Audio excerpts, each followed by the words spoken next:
After you climb up from the bridge, so I passed the motorcyclist with his sidecar, give me a nice cheerful wave as I went by.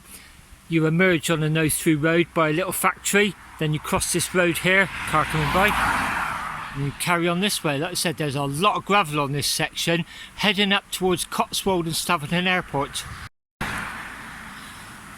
Keep going on this way. A lot of it is gravel. We're going to do a river crossing shortly, and then heading up towards a deviation around Cotswold Airport. Oh yeah, you're right. Should get a picture of you. As you begin to descend down through some woods, there's a sign warning you there's a ford coming. There's a couple of little puddles, and I thought, oh, that's not too bad. And then you come to this. This is the ford. I mean, luckily you can bypass it, the little footpaths avoiding it. That's quite deep. I should know what the river is, but again I don't. I'll put it on here somewhere now. I'm trying not to get bogged down with too many facts and figures on this trip. I just really want to enjoy the experience and just take things as they come, really spontaneously, so forgive the lack of detail. That looks pretty deep. As I said, there's a footpath just to deviate it. There's a lady on a white horse up there as well. Seeing so many people today, scramblers, motorbikers, cyclists. Just stopped and chatted to another couple. Walkers. Just really just got the... It just feels like a real journey, this does. It really, really does. It's really beginning to feel like quite a magical journey, actually. I mean, it started off with that tractor that had tipped over sideways and spilt a big load over the road, and it was closed, and the fire brigade were there mopping the spill up, and they let me go through.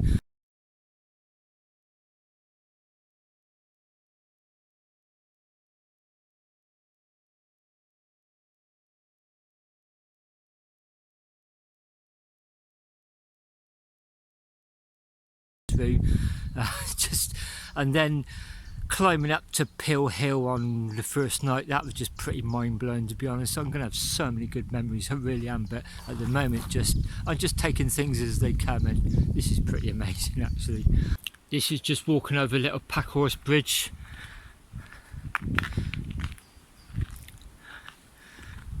Of the river flowing through. Gosh, you can see a real clear channel. That's quite amazing. It's cloudy either side, and then just it's like well, it's almost like a Fosseway, just like a very defined straight line going up there. Wow, it's flowing quite quick. Looks very clear. Well, this bit does. Those two bits don't.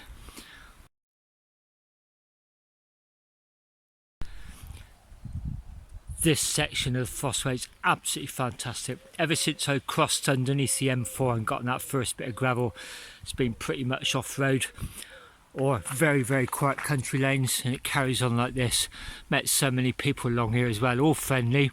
The scramblers, motorcyclists, just passed a lady on a horse, said she liked my outfit.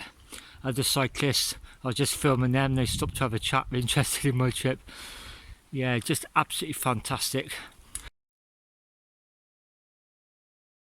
Really is a lovely afternoon on this lovely section of the Fosseway.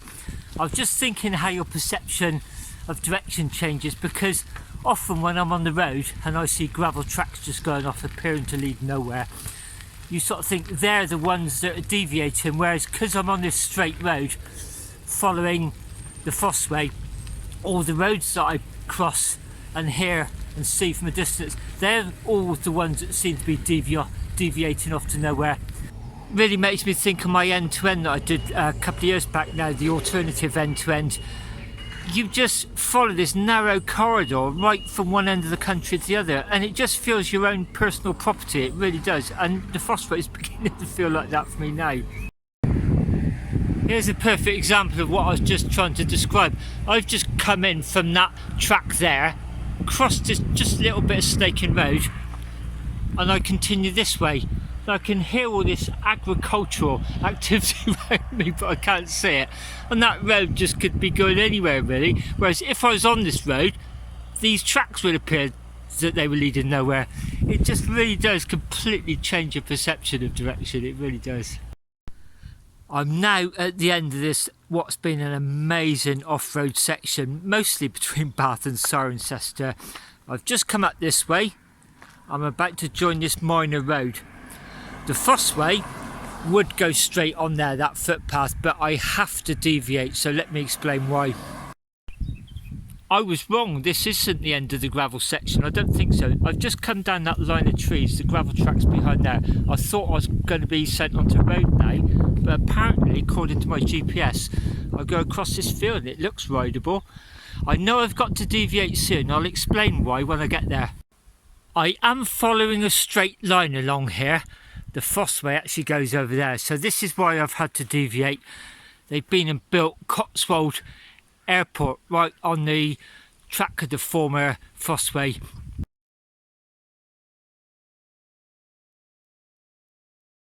Interesting point, helicopter coming over. Probably a boundary check.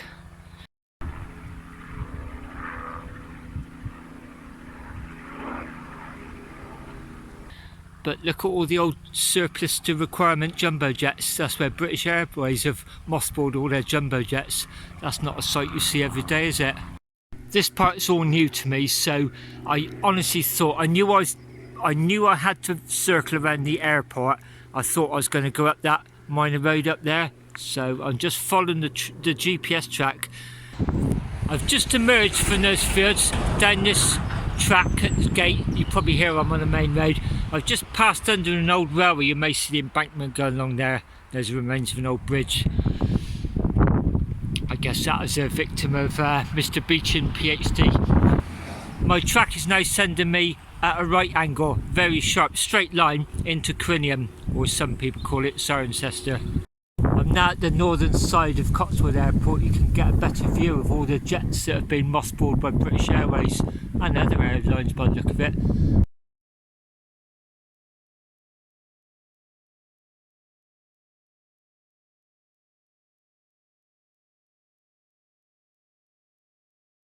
The few miles into Cirencester are very busy. You join the A423, which then joins the A429. I've been riding along that, and then the Fosseway actually becomes this bit of disused road and a cycleway. This is really nice. Heading straight forward and then wriggling through Cirencester. I'm probably going to stop and get a cold drink, top up some water, get an ice cream maybe, and then I'm going to be heading out of town on the A429.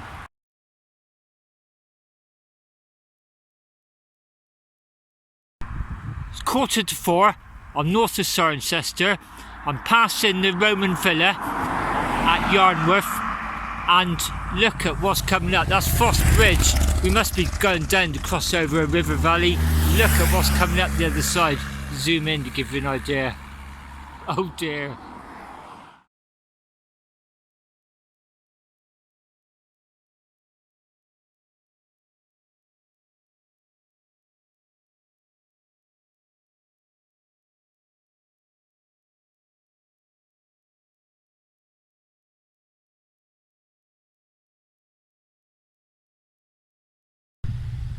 .15 PM now. I've just detoured a few hundred yards off the Fosseway and I'm in Stow on the Wold.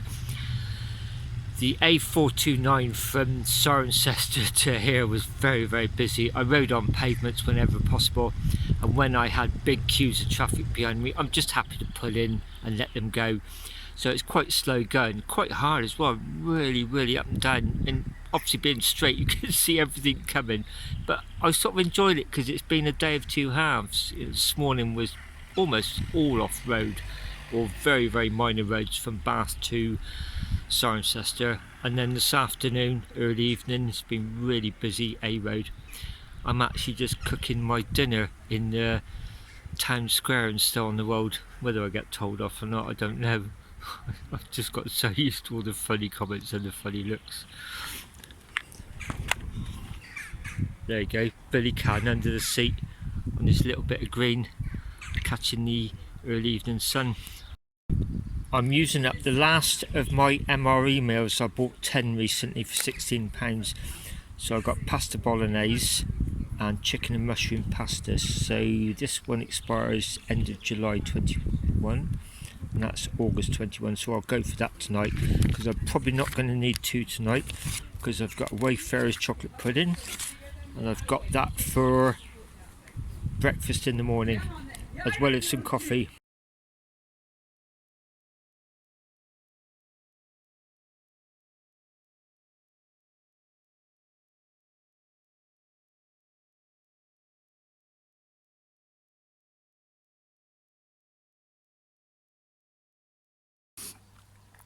It's now 25 past 8 and I've just pulled into a lay-by on the A429. The road is so much quieter now, and also it's really fast. It's fairly flat and I've got a tailwind. I'm making good progress. I'm starting to think about bivvying, to be honest. When I was coming into Cirencester, I wanted a picture of the signpost, and I just put the camera away, picked the bike up because I'd put it down on the ground, and I pulled a load of stinging nettles up and I crushed them into my leg. Oh my goodness, did that hurt. And that was about 6 hours ago, and it's still tingling now actually. So, oh dear, I think that when I get to the bivvy, I'm going to rub some cream in that, because it really is quite sore still. I had my meal in Stow on the Wold, on the green there. Got a few funny looks. To be honest, I'm just desensitised to it now after all the comments and the beeps the last few days. That really did the trick. Anyway, down the hill after that, really fast stretch. I'm thinking about bivvying. I'm just looking at my little itinerary here, and it looks like I get off the A429 at 65 miles, and I'm actually on 62 at the moment. So I think what I might do is get off this main road, just in case the traffic picks up in the morning, and try and at least be on the B road. Hopefully that'll be quieter on a Saturday.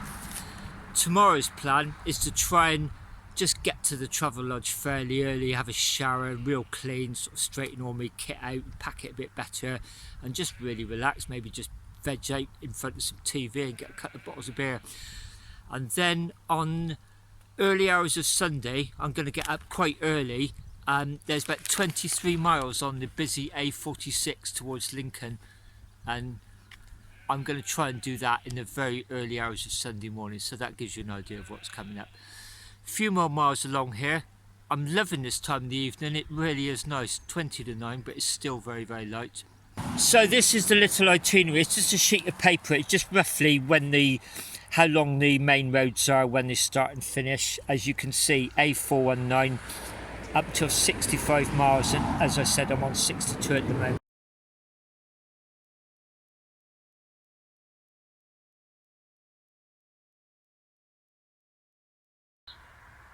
Okay, I'm just leaving the A429, taking the B4455 to Leicester, the Fosseway. I'm just going to look for somewhere to bivvy in the next couple of miles.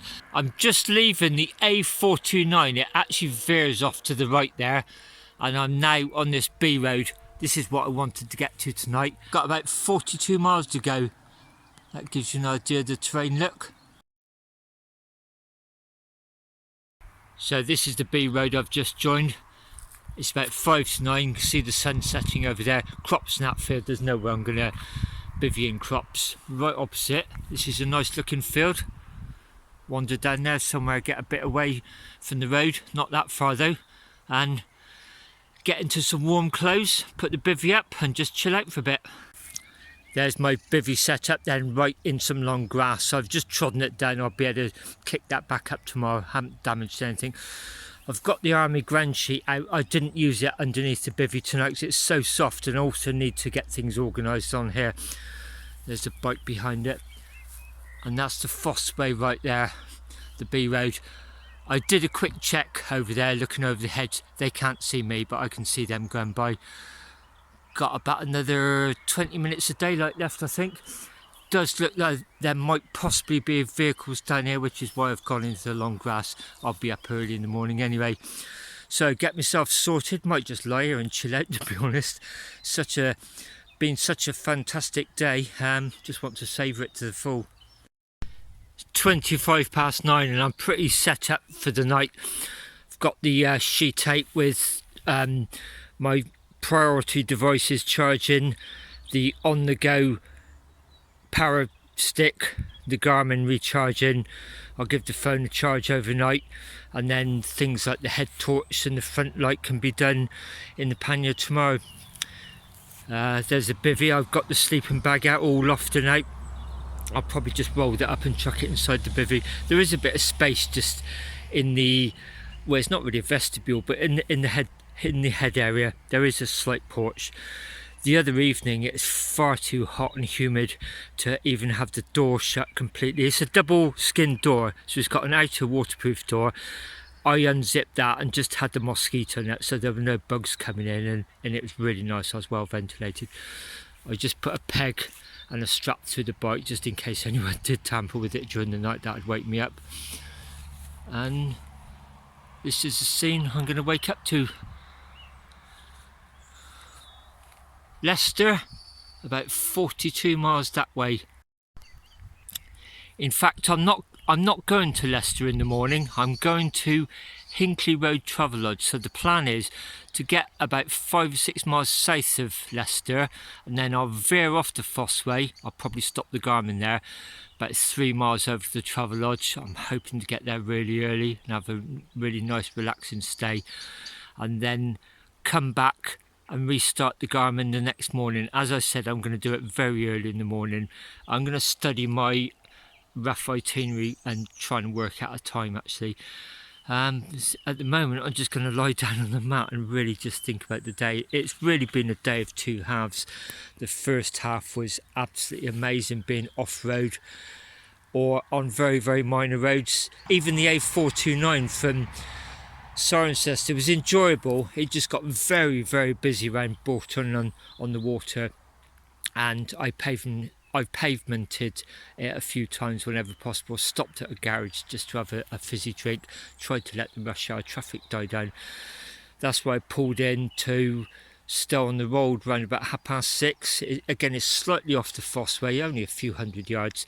Had my meal. By the time I got back on the Fosseway, all the traffic had died down, and it's been a really rapid, quite easy evening to get here. Wow, right in the heart of Warwickshire. Lovely, lovely summer's evening. Wow, what a fantastic day. And I can see the Fosseway sign from here. I'm going to wake up. Just the top of that big board's got the Fosseway.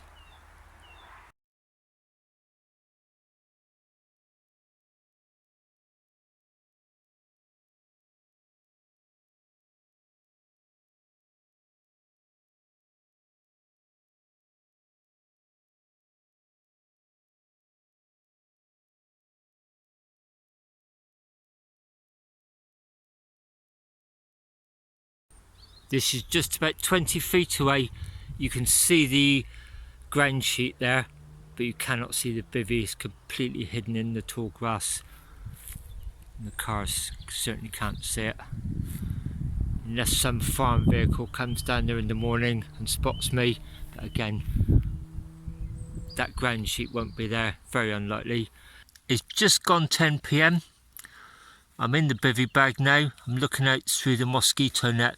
I'll be sleeping with that again tonight. Very, very mild. It's been a fantastic day. I'm going to say good night. See you in the morning.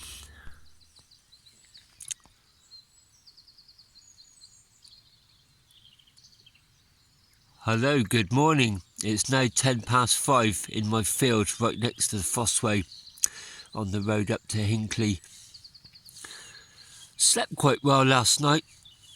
It was really nice going to bed just with the mosquito net there. I was lying on my back just looking up at the stars. Beautiful evening, thinking back through the day. Must have got to sleep about 11 o'clock I expect, and then I don't know what time it was still dark, and I just woke up a little bit cold, so I just zipped up the outer door. But I've just opened it now and it's mild already. You hear bird song everywhere. I'm really looking forward to getting up, maybe putting a coffee on, getting some breakfast on, and then thinking about what's in store for today.